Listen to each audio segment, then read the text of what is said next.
ले आज अपना पंजन के दिन बहुत सुंदर बघेली फगुआ लेके आए हैं। रिमिक्स फगुआ सुना, सबसे सुंदर कौन वाला लगा थे कमेंट में बताओ। और हमारे साथ में हमारे गोरी हैं घूंघटा में, तो कमेंट में बताओ माँ कौन वाली गोरियाँ हैं। और हमारे साथ में है प्रवीण दीदी और मंजू दीदी। गोरी घूंघटा न डार, गोरी घूंघटा न डार, गोरी घूंघटा न डार, गोरी घूंघटा न डार, हम तो चुनरिया से चीन गए।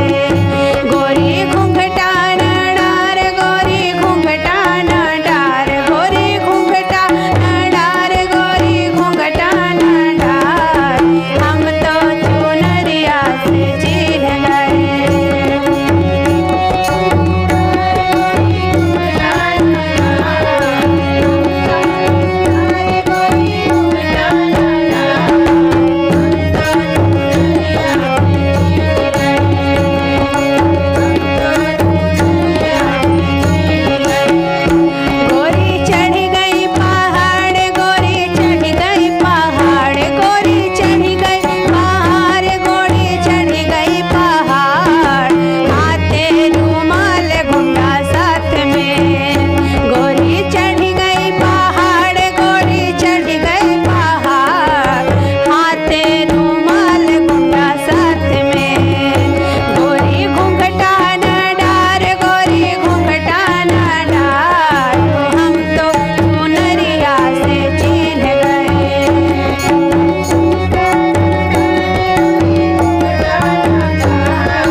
रेखा दीदी आई हैं।